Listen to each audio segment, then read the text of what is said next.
Sense on the beat. Sense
on the beat.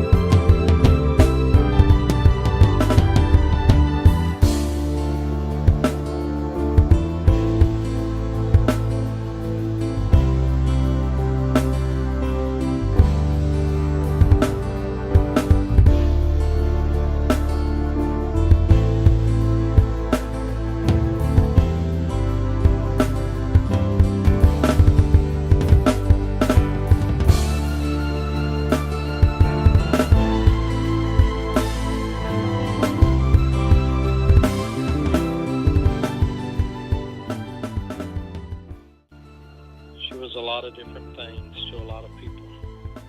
She was my baby sister. The true definition of who God really is. Everything that she did it to bring God glory. The way she addressed people, the way she treated people with respect. Every time I think of her, I think about Jesus going out of his way, ministering to people in his daily walk. Crystal was, in fact, a true worshiper. When I think about leprosy and it being compared to sin, that sin is death, for the wages of sin is death. And then I think about leprosy compared to cancer. When you hear that cancer word, I'm sure you think of death, because just like leprosy, there was no cure.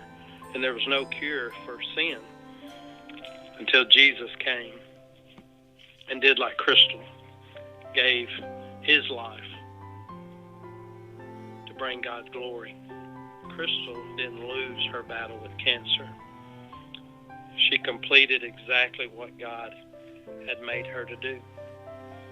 One of my aunts had asked after us praying that we would get a miracle, that her life would be spared.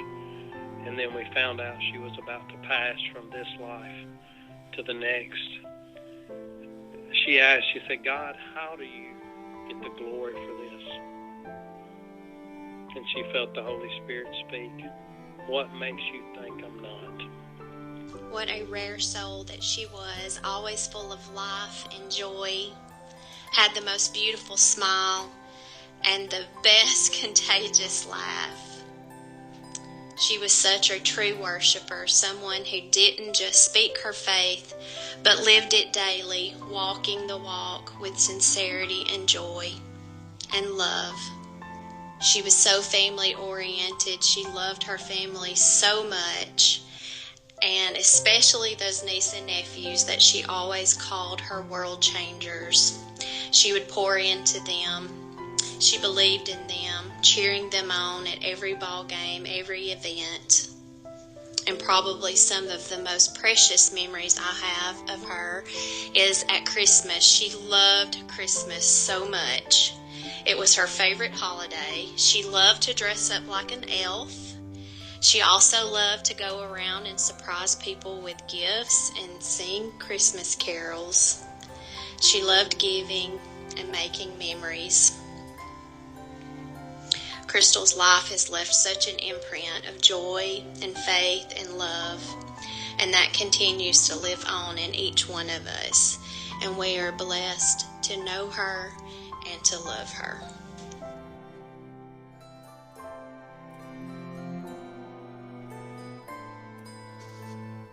The most significant memory I have of Crystal Ferris was at a Carrie Joe concert.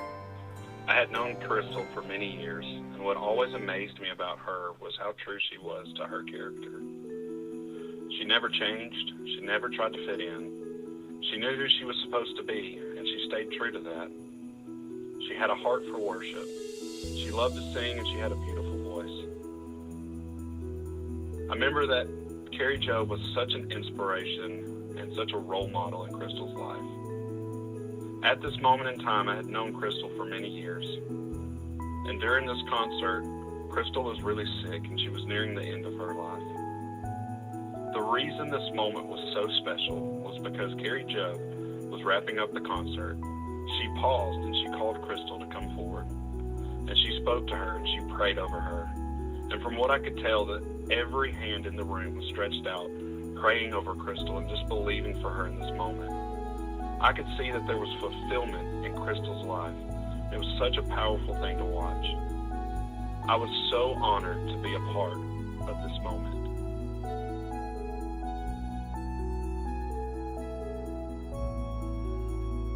I have so many memories of Crystal, but one of my favorites is, so I tried to play matchmaker for her a couple of times, and she was always appreciative.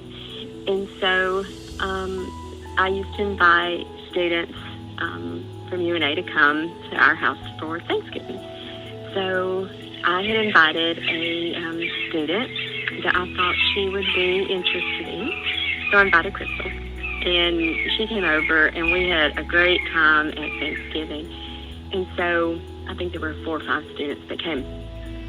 So they were going to go to the movies afterwards.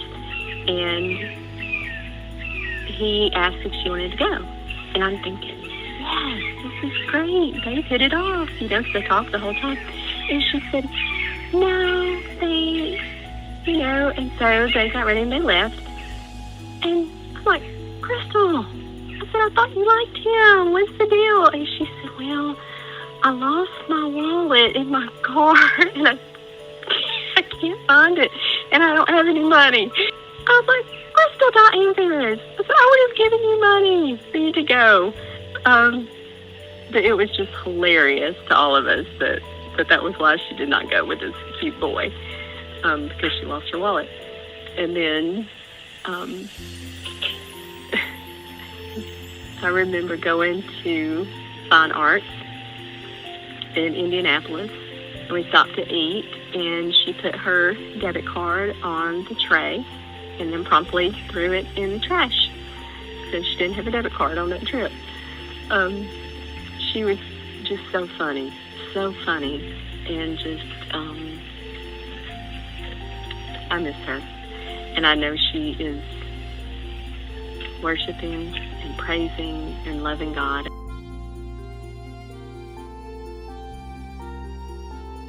So what stands out to me the most about Crystal was, number one was her beautiful smile. She had just a beautiful smile about her.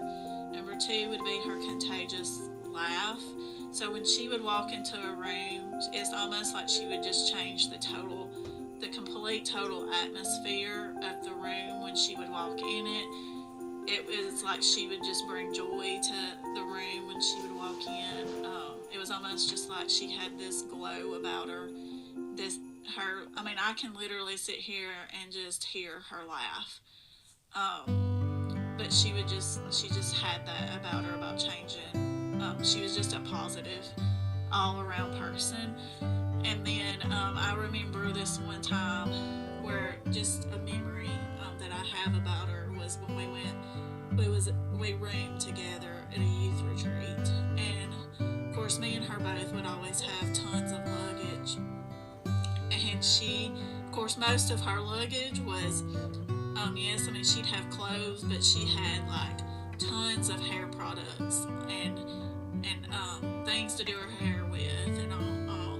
But we were running late, leaving the retreat one year, and we were in there getting ready and fixing our hair, and Anthony was trying to get us to hurry, and we were literally the last people to leave, and Crystal just thought it was hilarious. Like, nothing, it was like you could not get her in a bad mood, and she just thought it was just so funny, and I can just hear her laughing right now.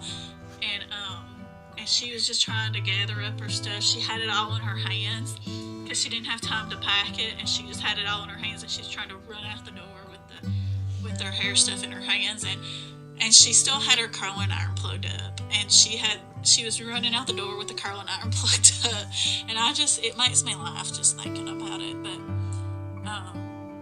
that's how she was. She just, everything she done just made you laugh, and it got you in a better mood. She had the biggest heart for other people, and God just gave her that gift to just love people, and she loved kids, and she had the biggest heart for God. That's one of the biggest things about her, was she had a huge heart for God, and she loved to worship.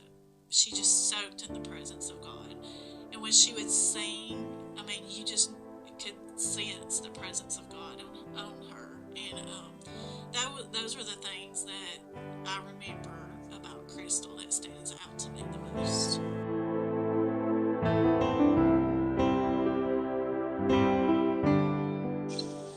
This is Zachary McMullen. Me and Crystal, we were friends forever as I was growing up through the youth group over at First Assembly, Live of God in Florence. And just when I think about her, I just think about our constant inside jokes. We had a ton of them. I think about her love of New Song, the Christian band, and Carrie Job, and how she always wanted to be the next Carrie Job. I just think about her heart for worship, and how she just loved to worship the Lord, and just she always had the sweetest spirit. She was always so kind, and we always had a lot of laughs together. We always were hanging out, like whether it was for drama practice, for practicing for fine arts, going to Sonic to get drinks, going to eat after church. I mean, we just had countless fun times and memories. Oh man, I miss her so much. But I know that she's where she wants to be, worshiping Jesus.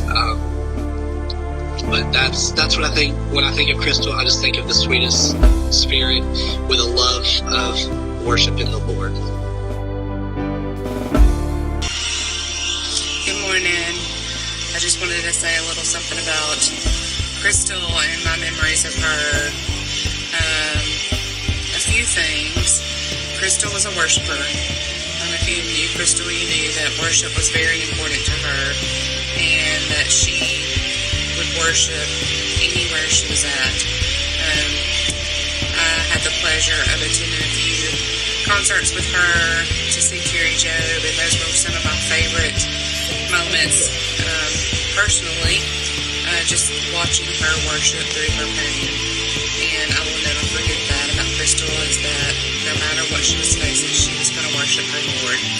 And that's always stuck out to me about Crystal, even when she was in our youth group, and she just jumped right in on the worship team, and just fine arts, would compete. And so it was just always a joy to watch Crystal and watch her life just be lived out unto the Lord.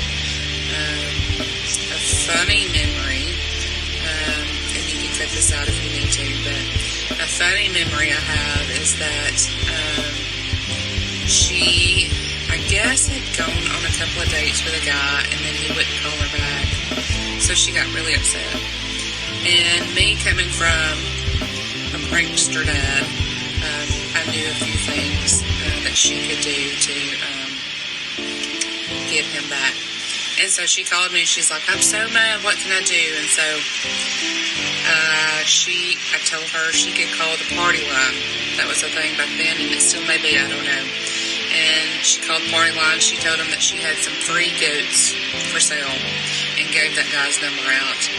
And she came back to me a few weeks later and said his phone just blew up that whole day of people wanting some free goats, and he just had no idea how that happened or who caused that. And so she laughed, and we both just laughed so hard about that.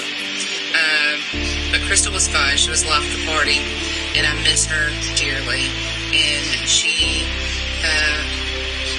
came to me as a student, but left me as a dear friend. And I love Crystal, and I love the Ferris family.